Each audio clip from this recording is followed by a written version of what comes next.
Welcome back to the Constitutionals Podcast. I'm your host, Chad White. If you didn't know, this is the premier podcast for the website cpluscomedy.com. Like I just said, it's a website. Go there. Episode 308. I'm going to stop this thing as soon as it does the thing that I needed to do. It did not do the thing I needed to do, but here we are. Okay. Episode 308, Constitutionals Podcast. Dog is here, cat's sleeping, and I got a brand new desk. No big deal. Not brand new, it was used. I bought a standing desk. Got a good deal on it. I just told this is a small anecdote. Told this whole anecdote on LinkedIn, Late Night Lately. I think I actually told it on LinkedIn Logs as well. But here we are. Now I'm living the standing desk life. I'm currently sitting. What's been going on? Today is... Okay, so this episode is late. But I did go see a movie last week. I saw Beetlejuice. It's too scary. And you know what? Man, what a funny movie. I was just laughing my little butt off. And I found out. I was like, why is the... I know the guy who plays the dad is not dead. Why was he not in the movie? Like, as soon as the movie ends, I Google. I go to the Wikipedia page. And I go, what happened to the guy? He's a bad man. He's a bad man. Still, and he was still. This is like in the early 2000s. He was still getting cast in things. And like as recently as a couple years ago, I was in there like, what? Excuse me, they still cast this man. Legal issues. I wouldn't say it's legal. He was in the like one of the things, or two of the things that I thought. Like after the fact that the thing had come out, it was bad. It was with kids. That's how bad it was. Boys, I'll tell you that much. Look it up yourself. He was in Deadwood. And you still go cast this man? Anyway, whatever. Beetlejuice is very funny. It's not as the night before I went, I watched the original again. That one was so like dark and dirty. And then this one is just a little less version of that. I don't know. But I think it told a very nice story. I do think that what's his name? Burton said this one took 30 some odd years to make, 35 years to do this. And by the time in another 35 years, I'll be 100. So this is probably the last one. Just do a third one and call it Beetlejuice.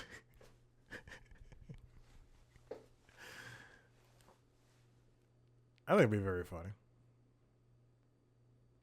And oh my goodness, Monica Bellucci was just, man. She could stomp on my chest anytime. Oh, episode 308. That's the dirtiest we'll get. Let's get on with the show. This comes from The Wrap, written by Lucas Manfredi. Venu Sports antitrust trial set for October 2025. Now, if you'll recall, Fox, Warner Brothers, and Disney all teamed up to make a sports streaming platform where they would collect all of Fox Sports, it would collect all of ESPN, it will collect all of the Warner's sports assets and put them into one streaming venture. It was supposed to launch, today is September, it was supposed to launch this month. Fubo, about 2 months ago, sued them and over antitrust, saying that it was going to be a monopoly.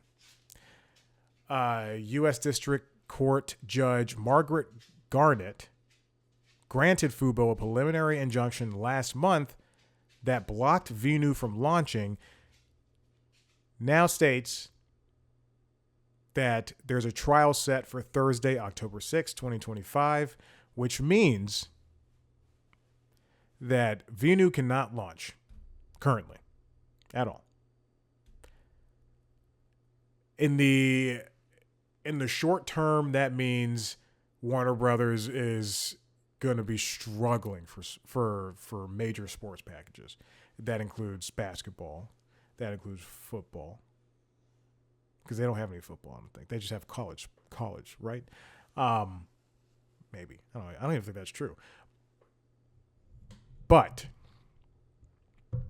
that definitely does put a damper in the plans for making money off of sports streaming. Fubo TV is like Hulu with live TV. It's like YouTube TV, but the focus is mainly on sports. The judge noted that the dates and deadlines would, quote, not be extended absent compelling circumstances, and that the trial set date should be treated as firm. So, pardon me. Oh my gosh, I'm getting so worked up about this.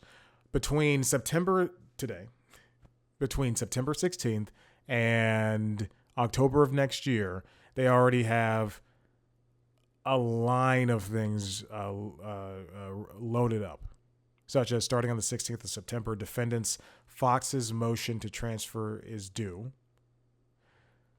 October 7th, Fubo's opposition to Fox motion transfer is due, and so on and so forth. It's just preliminary trial stuff that typically happens. Fubo has accused the studios of engaging in a years-long campaign of anti-competitive practices to block its business, with Venu Sports being the latest example. The lawsuit also slammed the trio for forcing Fubo to carry dozens of expensive non-sports channels that its customers don't want as a condition of licensing sports content. Fubo will have, Fox Broadcasting on top of Fox Sports, but it's saying that people only want Fox Sports when they choose Fubo TV. But with any traditional cable subscription, and for lack of a better term, Fubo, Hulu Live TV, Sling TV, YouTube TV, they're all basically streaming cable.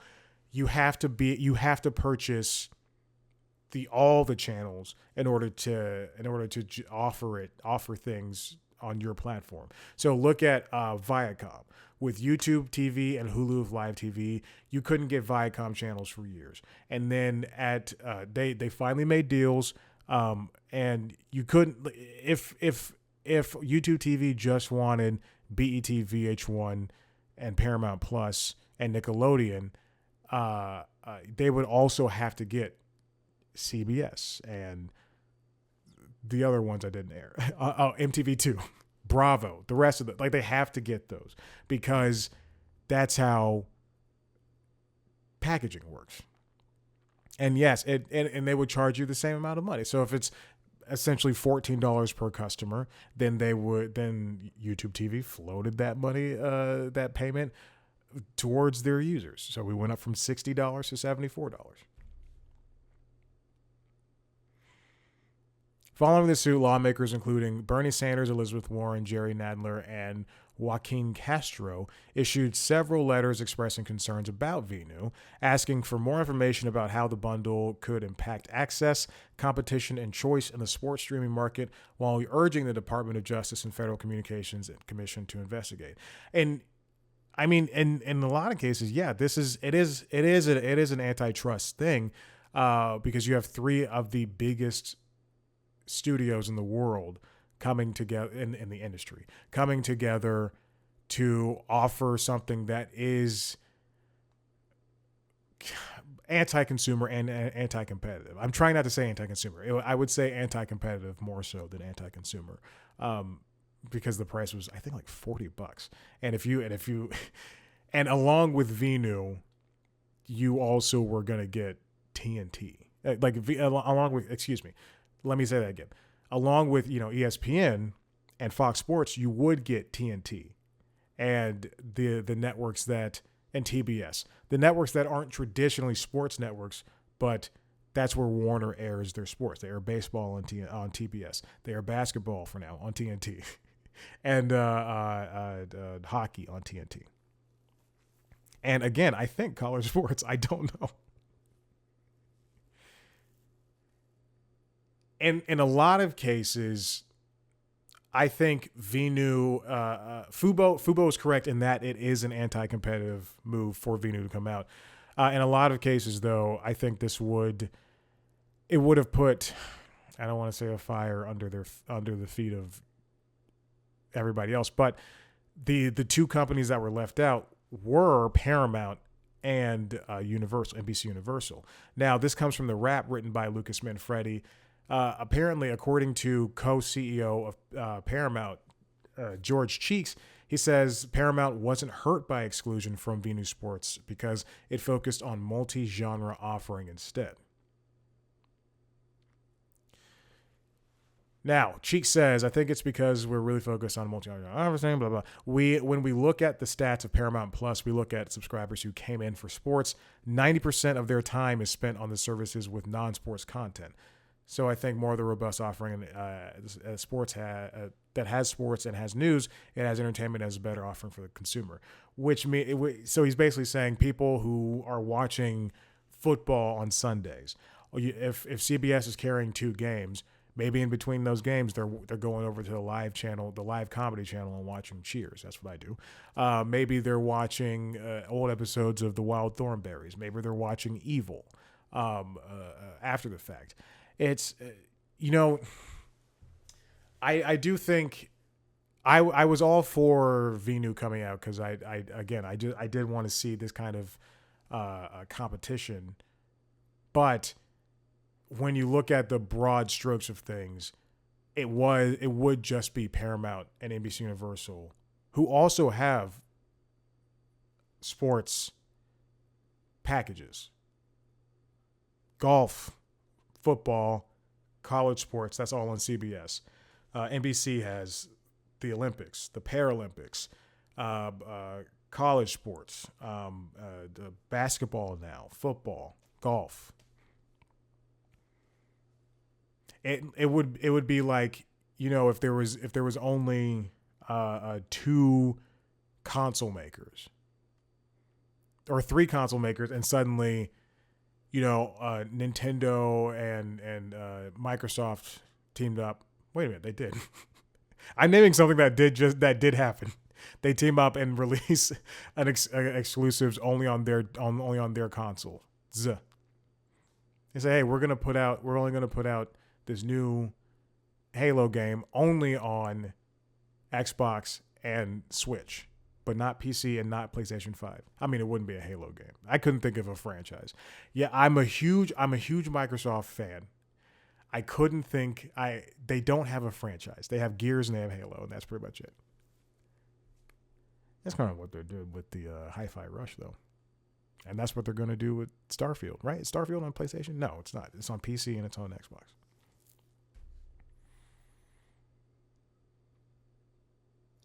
NBC Sports Acquisitions and Partnerships President John Miller argued that it doesn't make sense. What? That doesn't make sense. Invest in a product. It doesn't make sense to invest in a product that, quote, loses basically 45% of the NFL, has none of the major golf championships, loses half of motorsports in NASCAR, loses March Madness every other year, and will lose half of the NBA opportunity because Amazon and NBC have two NBA packages. And he's right. But I also think that if a real sports fan, if Venu was subject to come out this year as it was supposed to, a real sports fan would pick up, and in lieu of getting Fubo, they would pick up Venu, and then they would have Peacock, and then they would have Paramount Plus. And in the end, that is roughly the same price as Fubo, but it offers more because you get the shows on Peacock, you get the shows on Paramount Plus. Yeah, the apps are more broken.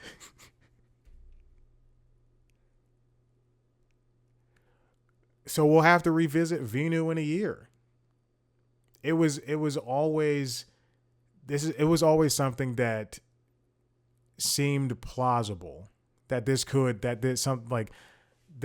Venu could come out, or there could be an injunction against it, and they'd have to hold on to it. But I don't know. Venu was a iffy thing to start with because you don't need another platform. We should be done making platforms. Now it should just be bundles. This next one comes from James Hibbard over at The Hollywood Reporter. House of the Dragon and Rings of Power facing epic headaches as Game of Thrones author George R.R. Martin rips HBO over changes to Dragon, and fans ding the second season of Prime Video's pricey Lord of the Rings adaptation. Executives cautiously navigate a minefield. TV shows and movies, but TV shows now, these prestige TV shows, cost so much money to make. House of the Dragon and Lord of the Rings of Power are two of the most expensive shows probably in television history. For the Rings of Power, it is $715 million. They haven't had, the second season debuted this year after 2 years of being off and filming and stuff like that. And a lot of people are iffy on that show. And, besides the racist things that people say about the people of color on that show, they're not fans of the storytelling, more so. The show's Rotten Tomato scores are similar to the first season, 83% among critics, 58% among fans. I don't know. It's been in my list, and it's a heavy thing, and I don't want to watch a heavy thing right now. Same thing for House of the Dragon. I just don't want to watch heavy stuff. And then I watched all of The Boys when that new season came out.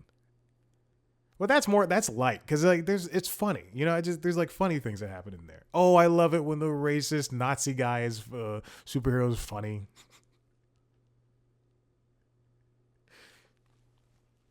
But the thing is, these shows are so popular. According to Hibbard's writing, shows like Fallout and The Boys, both on Prime, still don't have the global reach of even Season 1's Rings of Power. The company has also said 40 million viewers worldwide have watched at least some of the first 3 new Rings of Power episodes through its sophomore season's first 11 days. Lord of the Rings is obviously the older franchise, but people watch those movies every single year. Even The Hobbit, people still enjoy the Hobbit movies and watch them a lot. I have no issue with the Hobbit movies. It's just crazy that you can make a magic-based TV show or movie and there's no colored people in it. Just saying. And then if you look at House of the Dragons, people are mad because the second season was 8 episodes long, and there was a cliffhanger. Again, I don't know. I have not seen the show. I'm just retreading what this guy has written. But George R.R. Martin came out last week, and he was livid. He's been going to Warner Brothers. He's a producer on the show, I believe. His name is on the show, obviously, because he created that universe. But he has been going to. He's been very candid about his concern about the show. And people at Warner Brothers have been like, HBO insiders say executives were, quote, frustrated but not surprised because George R.R. Martin had written a post on his own blog and posted it up, and people were agreeing with him and everything. I think my viewpoint to that is, hey, George, finish the books. Finish the books so these people have something to go off on. And even if House of the Dragon is a spinoff, if you finish that series, finish the original book. That's why, I understand that there are issues with the original Game of Thrones and the original series and the last couple of seasons. My thing is, it's a lot like Lost. They had nothing to work with, the creators of Game of Thrones, and they were just like, you know what? Let's just put some shit together and let's make this last season. I'm not saying that they were like, oh, let's do this, but like they're just like, all right, well, the books aren't finished, and we have to make something up, and he's not going to tell us the ending. And it's the same. I think the same thing goes for the Rings of Power and for House of the Dragon, where these things are just made up magical things that there's no skeleton. I guess I'm saying skeleton, but there's no Bible for all of this, and they have to make it up. And yes, it is their job to make it quote unquote good, but I mean, it's all the same crap, isn't it? Like, isn't it all the same crap? Again, you know what? I have seen Rings of Power. I fell asleep during the first episode. That's not a joke. That's very true. I fell asleep twice. The same thing also happened with The Wheel of Time. I tried to watch that show 3 separate times, and I could never get through the first episode. Mostly because I always start the episodes at like 9 p.m. at night, and my bedtime is 9 p.m. And I'm sitting here on the couch watching it, and I go, oh, I'm tired, and I fall asleep.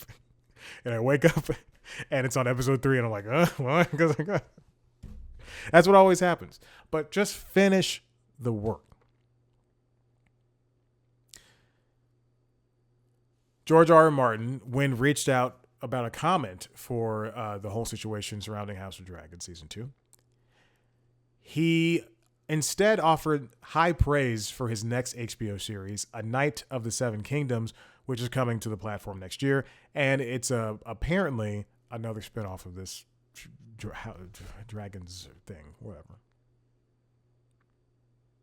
And I really like the end of this that Hibbert wrote. In an era of 600 scripted shows, the good and bad news for Amazon HBO is that a lot of people care about Rings and Dragon, and that making them will always be a double-edged sword. 10 years ago, I think if these two shows came out on these platforms, nobody would care. Nobody would bat an eye. But I think because they're so big and they're so globally reached and people are so vocal online, you know what? I may not agree with them, but I think they're right to criticize it because I love Taylor Swift. I love Nintendo. I love U2. And I'm gonna be very. I'm not gonna go online and write things about them, but I'm gonna be very critical about the moves they make.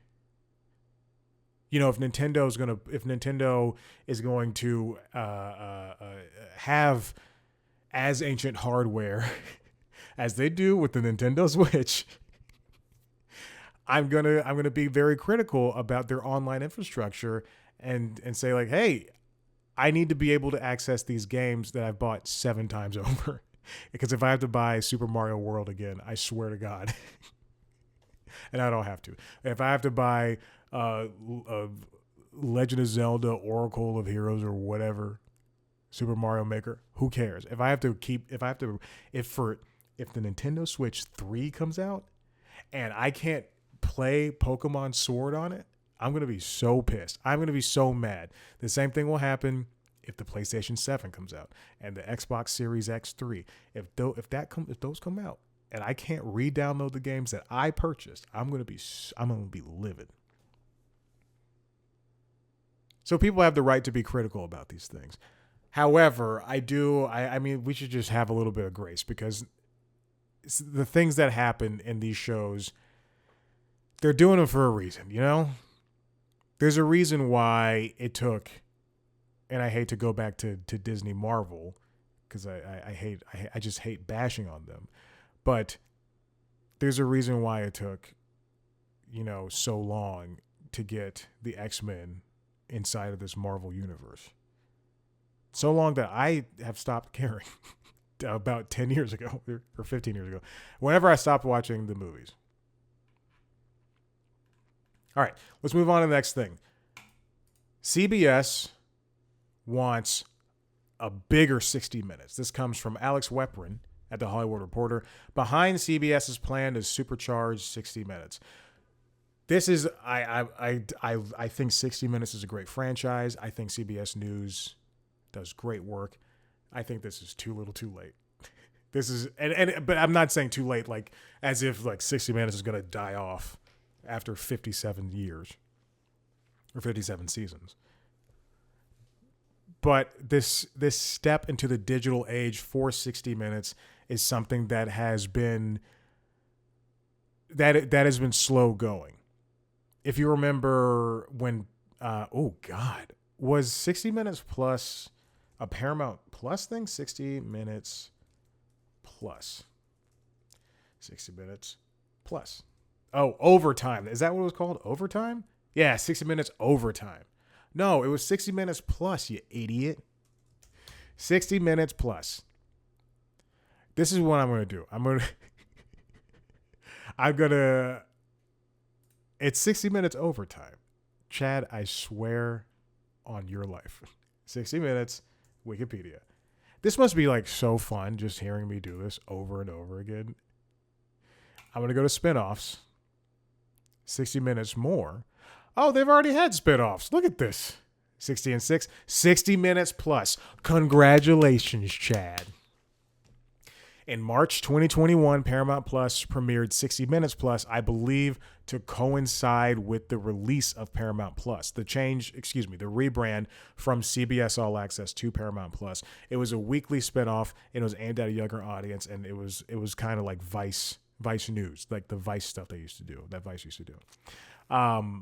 This is not their first time that 60 Minutes is trying to do something else. They've had spinoff. They had 30 Minutes, apparently, which was aimed at children. And it was on CBS's Saturday morning lineup from 1978 to 1982. Wow. At children, like Nick News, which is still going on, which is the same company. 60 Minutes More was a spinoff that ran for one season from 96 to 97. 60 Minutes 2 was was just a second edition of 60 Minutes. And that ran from 99 to 2005. 60 Minutes on CNBC, 60 Minutes Sports, 60 and 6, which is on Quibi. I don't remember that one. I remember Quibi, but I don't remember that show. But now we're getting additional time on the broadcast network, and they're adding a slew of digital spinoffs, including a podcast and a fast free ad-supported streaming channel. According to Bill Owens, who's the executive producer for the show, the first thing we wanted to do, quote, was to make sure that the bar was going to be as high for anything we do, wherever we put it out, as it is for the Sunday show. In digital, that means CBS News correspondent Seth Doane will lead a new podcast extension called 60 Minutes A Second Look, which will dig into the show's archives and unearth never-before-heard interviews as well as conversations with the correspondents and subjects. Cool. And then CBS will release a new 60 Minutes Fast channel, which launched last week, beginning on Paramount Plus and Pluto, with other platforms to follow. The channel will be programmed with, quote, legendary interviews by Mike Wallace, essays by Andy Rooney, and iconic moments featuring leading political figures, celebrities, artists, athletes, and innovators, which means everything that's on their YouTube channel, everything that's probably aired on 60 Minutes is going to air on there. And then there's going to be a pre-election CBS primetime special that's going to air on Monday, October 7th, featuring the latest reporting on Kamala Harris, Donald Trump, and their campaigns. Cool. And for the second straight year, 6 episodes of 60 Minutes this fall will expand to 90 minutes, with Owens explaining that they will take a slightly different approach to the 30 minutes that reach into the 8 p.m. hour. All right. This is a lot to say, mostly that you're just getting more 60 Minutes, more of the same show, just more. A podcast is a great idea. It allows them to do something along the lines of Terry Gross's show, Fresh Air on NPR, the same thing that 1A does on NPR as well.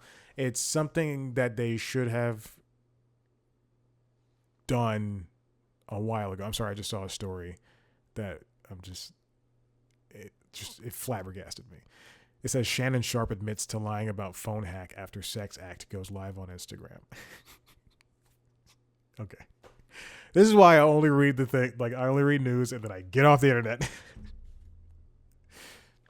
I think a fast channel is something that should have been done when they rebranded the Pluto. When Pluto and Paramount Plus were relaunched, to say the least.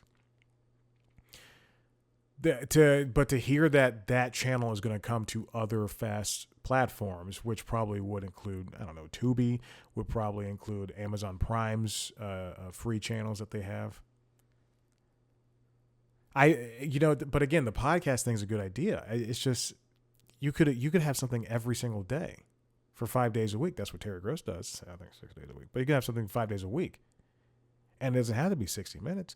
And you can make money because people like 60 minutes, so you could sell them crap in the ad-supported space. A second look. It can cover all of the story that you couldn't. You could have this 60-minute story on. You could do the story, the 11-minute story on 60 Minutes, and then say, to get more of this story, go to 60minutes.com or subscribe to Paramount Plus to watch a special interview and listen to the podcast, have exclusive clips and things like that.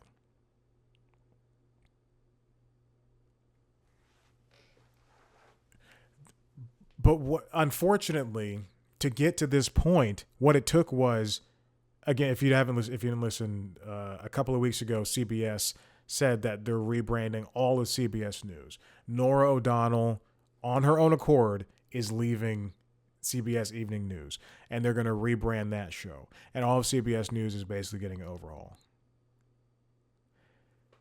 And this has been a long time coming because we saw CBS Mornings get a change in the past year. I mean, this has been a long time coming, even when Chris Licht was here before he went to CNN, before he burned out at CNN. He can come and redo all of C Plus Comedy because we got nothing going on here. We could stand to use some change. But I like it. I like the idea. I like the plan. Let's get going. It's just jump into the fray at this point. This final one comes from The Verge, written by Jay Peters. Sony's new PS5 heralds the end of the disk drives. This is not something that I would necessarily comment on or agree with, but I do think it is very important to talk about. The PS5 Pro goes along with the same ideas of a mid-console refresh that we've had for the past, I think, 3 console generations. Was there a PS3 Pro? PS3 Pro. Nope, there was never a PS3 Pro, but there were different iterations on different models of the PlayStation 2, PlayStation 3, PlayStation 4. Starting in PlayStation 4's era, that's when we were getting Pro versions. So I believe we had an Xbox. What was the Xbox Pro? What was that Pro model? Anyway, basically, there's been different versions of every console for the past, like 4 or 5 generations, including Nintendo's Wii. There's one version of the Nintendo Wii where they removed the GameCube slot and the GameCube controller connections, which I hated that move. I hated that move so much. That's the reason I have a Wii. You can put your GameCube away, and you can play all the stuff on the Wii. The GameCube is and the PlayStation. The GameCube and the PlayStation are the only consoles I've never sold. Every other console, my 360, my Xbox One, my PS4, and I never had a PS3. I had this. I sold them so I could upgrade. Now, speaking of upgrades, the PS5 Pro, again, like the PS4 Pro and like the Xbox Pro, whichever one that was, I always keep the mainline ones, the ones that come out originally, because they're fine. They're fine. But the PS5 Pro is essentially, like the other ones, a very strong computer that only plays PS5 games. And I'm dumbing this down as to what I can understand it as. It's just slightly better graphics and slightly faster storage, and that's pretty much it. But one of the big things about this PS5 Pro, besides the price of $700, which we'll get into in a second, is that it is digital only. You can buy a separate disk drive if you want, but you don't have to.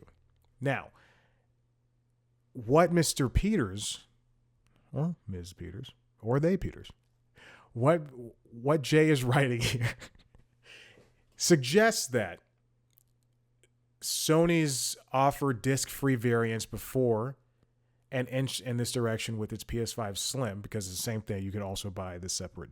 It's the PS5 Pro, but just not Pro. It's the PS5 but Slim. You can also buy a separate disc drive for $80. What Jay is suggesting here is that the PlayStation 6 will be an all digital console, or it will be a digital first console, and then the suggestion would be, hey, if you want to break off that back plate, not break it off, but snap off that back plate and put on a disc drive, you can. But you can save money. You can save money. You can spend $600 on PlayStation 6 and not have to buy an $80 add-on disc thing. We are not in a point in America, even in the world, where internet is easily accessible. It's not as it should be a right. I mean, at this point, internet is how people work, it's how people live, it's how people communicate. It should be a right. The same thing as water. You should have the right to water. You should have the right to internet. Call me a socialist.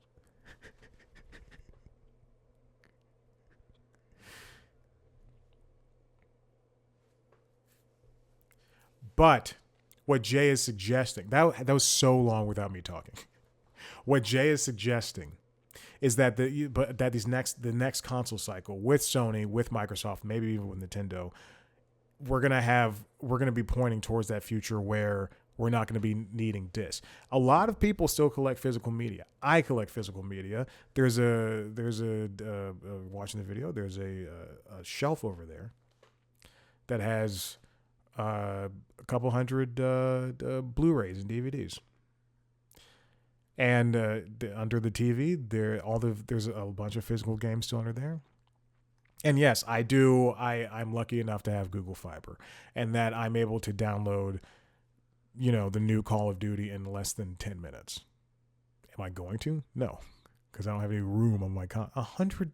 It's like 100 some odd gigabytes. There's another game that I saw that I believe I owned, and I don't remember, but I think it was like 200 gigabytes. I don't remember what game it was. I don't know how big it was, but I remember looking, and because I'm trying to play through Star Wars Jedi Survivor, which I have a lot of issues with that game. I have so many issues with that game. I'm not a Star Wars fan. I just want a good adventure game, and I'm not this Dark Souls like stuff is just too much for me.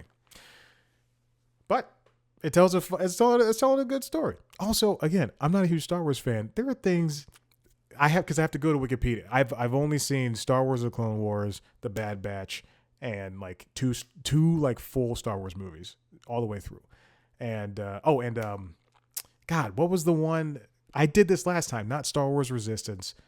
There's a TV Rebels. I saw Rebels. I just recently, in the past couple of months, watched Rebels all the way through. I'm not a huge Star Wars fan. I think the fans are super racist. Very true.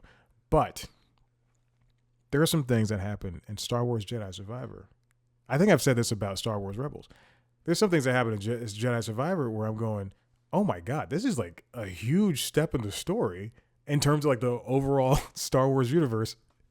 Imagine not playing that game and only going to see the movies and then watching the TV shows like The Mandalorian and The Acolyte. Man, I've seen The Mandalorian. There you go. Last year's giant Xbox leak revealed a cylindrical, adorably all-digital Xbox Series X redesign too. There was the Xbox Series S is all-digital and can't play discs, although it is slightly weaker than the Xbox Series X, which can play discs. This is retailers are not really carrying physical media anymore. We've seen Best Buy stop carrying physical movies. Target said it would be mostly ditching its physical products, its physical DVDs and movies. Redbox is done.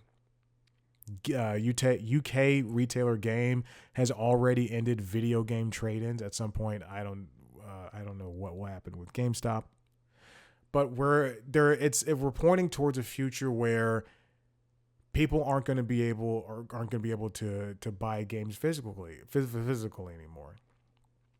I think it's going to be in 2 generations, but 1 generation would be like the step. And it's the same thing for what Apple did with the USB-C port. All of its computers, its laptops, the Mac Mini, the iPad, they all had USB-C ports well before the iPhone did. And then eventually, was it the 15? It was the first one that received the USB-C port. And now every iPhone product going forward, the new AirPods, the new AirPods Maxes, I would say Pros, they all have USB-C ports. Why? Because that's where the future is leaning. That's what makes more sense. And if the internet gets better, where people have good internet, then and they don't have to put in disk drives. Sony and Microsoft don't have to put in disk drives, and Nintendo doesn't put in a cartridge drive. Then it's just going to be less moving parts inside that console, and they're going to be able to make a smaller console, and more or less hopefully give you more power. Phil Spencer, who is the Microsoft gaming CEO, recently said the company's strategy, quote, does not hinge on people moving all digital, and that getting rid of physical is not a strategic thing for us. But if your $700 gaming computer can't play, a 4K Blu-ray of The Dark Knight, then what's the point of having that besides playing a game? Also, this is not a hot take. You don't need the PS5 Pro. You don't need the PS4 Pro. Just play it on the same console. It's all the same thing. Okay, listen, if you like what you heard here, head to the website, cpluscomedy.com, where you can see me talk to famous people sometimes.